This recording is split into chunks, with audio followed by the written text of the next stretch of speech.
Today we have a really unique solution to a product we've seen a bunch of times before. This is the Saramonic Blinkme B2. It's a wireless mic kit, but it's unlike one you've ever seen because of A, the way it stores, and B, the way you can customize it. In the box, you get a big case that holds the Saramonic Blinkme B2 transmitter and receivers together, as well as all of the accessories. Among the accessories, you get a phone holder with a cold shoe mount built in, a magnetic mount designed to go on the cold shoe, flat magnetic discs that you can use for a variety of mounting options, magnetic discs with clips, fuzzy windscreens for the transmitters, a charge cable, and screen protectors. So yeah, it comes with a lot of stuff, and this is the case that it comes in. You can see the size that I'm holding. Ideally, you want something that fits in your pocket. For example, this is the case for the DJI mic, so you can see the size difference there. But we've yet to find the balance between this and this. This has every accessory that you're possibly going to need while you're on a shoot, and this doesn't hold any of the accessories. What I would have loved to have seen with this is a very small case that would have just fit this, so it would have fit nicely in your pocket, and then another small case that would have organized all the accessories. Two things that could fit in your pocket or in a small bag or something like that, just to keep it out of the way, because this is borderlining on luggage. But let's talk about the kit itself, and this is the first unique thing that they've done, is they've actually mounted them all together. Instead of having three separate items, you have three things that are magnetically stuck together. So I can just pull this apart, and now I have one of the transmitters ready. I could do the same with the other, or I could leave it there. That's up to me. But what that means is, despite the fact that you don't have a charge case, you still only need one cable to get the whole thing charged. You just plug it into the receiver, and it charges both transmitters at the same time. This was an issue that I had with the Rode Wireless Go 2 when I reviewed it, because it was all separate things with all separate cables and all that. It was really the only one that didn't offer a solution to charge everything in once and organize everything nicely other than just in a loose bag. So first, let's talk about the receiver. On the front, you have a touch screen with all of the indicators you would expect to have. It has all of the information on both transmitters, as well as various controls for the transmitters and the receiver itself. On one side, you have all of your I/O. So from left to right, you have your line out to go to a camera if you've got it mounted that way. You've got a headphone out so you can monitor the audio, and you've got your USB-C port so you can connect to things like your phone or computer or anything like that. On the other side, you've got your power button and quick gain controls, and these buttons could also serve other purposes. We're going to get into that in a little bit. Stay tuned. Retention. And then say you want to mount this somewhere like a camera or for your phone or anything like that. But you take this and you can see that this is the magnetic surface that the actual transmitters were sitting on before. This is the disc mount with the cold shoe that I was talking about. And you can see it's got a little spot there where this actually fits in so you don't damage the pins.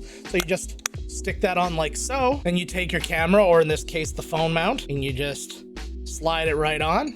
And then make sure you tighten that ring, otherwise it will go flying. You've been warned. And there you go, voila. This is actually another solution that Rode did not come up with the Rode Wireless Go. They just had everything sitting loose, and people were using clips and stuff like that to clip it to your phone. That's not a good solution. DJI, Anchorwork, they had that little mount that actually would just go right into the USB of the phone, and it would stay there nice and secure. But this is a really nice solution too, because it's a universal solution. They're gonna use the cold shoe mount, and you can use it for whatever you want. And this little guy here is your transmitter. So it's a pretty simple transmitter. It's the only one that I've tested that doesn't have an input for a lavalier, but you can see on the top here that that is your microphone, and then on the side you've got your power button and the yellow button that's actually your noise reduction. We'll talk about that in a moment. And once again, these are customizable. Now, the other interesting thing that the Saramonic has that the other ones don't is this, a screen. It's got a full-on display when you're wearing it. Now, I remember on my first impression of this when I took it out, I'm like, I don't want to be displaying this flashy Saramonic thing. I was already having problems with other people putting their brands on their microphones as it was, and I didn't really care for it. And that's when I went and did my research and realized that that screen is actually customizable. So I went from this to this. So now you can take your transmitters and actually turn them into a branded badge when you wear them. So here's one of those discs I was talking about before. You can slide that down my shirt, and voila, now this is my microphone.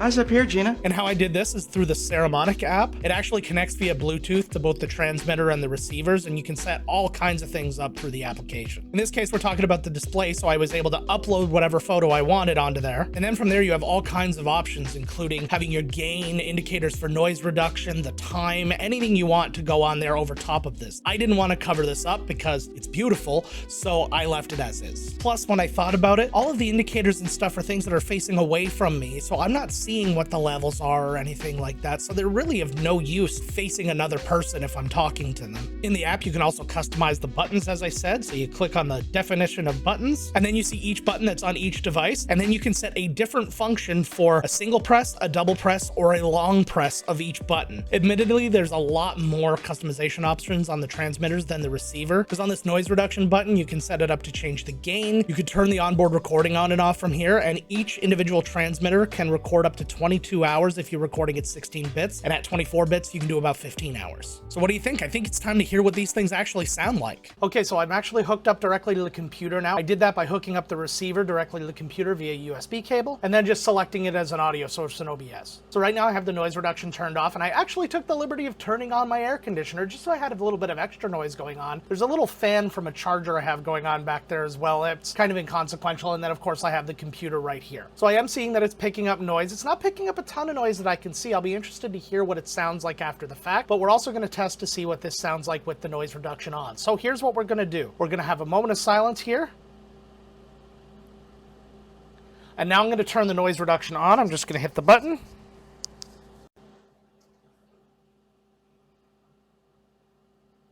Now, I don't know how much this is actually knocking out, but I did see that all of the noise that are on my levels disappeared when that happened. So I'm very curious to hear what that sounds like. In the meantime, let's check out some footage that I took at an outdoor venue a couple of weeks ago with this microphone. Okay, so we're testing this outside in kind of an extreme condition. So you can see it right here with the windsock on. We're testing it right now in a place we're actually at my wife's triathlon. We're just getting ready. They're off doing that. And, you know, instead of supporter, let's do something like this. Why not? So we get a lot of background noise, including people right now on a PA. We've got some wind. We've got some things going on. So it'll be really interesting to hear what this sounds like. So I had to listen to both things, and I have some opinions. First off, just the sound of my voice. Nothing game-changing there. I was missing a little bit of the gravitas that I like to have, you know, the personal EQ that you want to have and things like that. So what I did, I actually went back and I did some EQ on one of those pieces of footage. Have a listen to that. Okay, so we're testing this outside in kind of an extreme condition. So you can see it right here with the windsock on.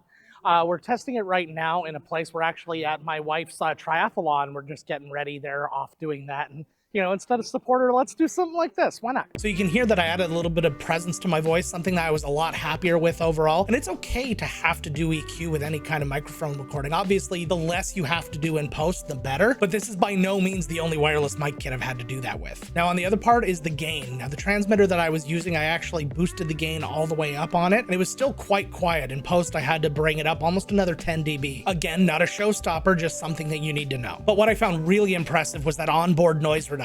You heard with the test at this desk how much noise was removed. I had the air conditioner all outgoing. It didn't completely kill the noise, but it killed it more than enough to make the audio a lot more usable than it would have been. Plenty if you're going to use music or something like that to go over top of it. You wouldn't have heard that at all. But what is super impressive, and I don't have both modes recorded for that, was the recording that I did outdoors. It was very loud outside. It was very windy outside. There was probably about 1,000 people at the venue at the time. There was a lot of crowds in different areas, not right next to me, but close enough that they should have been able to be picked up. And all you really heard was kind of the faintest amount of wind and a little bit of the PA in the background. To be perfectly acceptable audio. And then comes the next question, how good was the audio for the price? Now, this kit comes at a $249.99 US, which is on the lower end of the price spectrum for wireless mic kits. You'll be paying a lot more for the DJI mic. You'll also be paying more for the Rode Wireless Go 2. That price is going to come down as the next generation microphone comes out, but I don't think you're going to get it lower than that. And then add to it all of the functionality that we talked about, all the customization that you can do, the control of your buttons, the fact that you have a screen on the front that you can do literally whatever you want with, and it's a beautiful screen. You saw it on my chest. Eyes up here, Gina. And the fact that you can make it your branding, you can make it your own microphone. No other mic lets you do that unless you custom 3D print something to cover it up. I don't even know how to begin doing stuff like that. That's not my channel. Go find that channel somewhere else. But don't go find that channel. Stay here. So my only real knock on it, which is the one thing they could have had some control over at the beginning, would have been how they packaged it. I would have liked to have seen it, like I said, in something smaller, something a little bit more portable. Just because if I'm out doing a vlog or something like that, and I'm not bringing my full kit, I'm just bringing my phone and that phone holder, I don't want to have to bring a whole thing with me, something that I got to put in a backpack or something like that. I want something I can slip in my pocket and just go. And yes, the kit itself will fit nicely into your pocket, but I want something to protect it. I don't want all those screens exposed to whatever else I have in my pockets at the time. But what do you think about this mic kit? Let me know down in the comments how you think it stacks up to the other ones. This is going to be where I leave you, but check these videos out right here. This is a couple of the competitions so you can make an informed decision if you're shopping around. And until next time, my friends,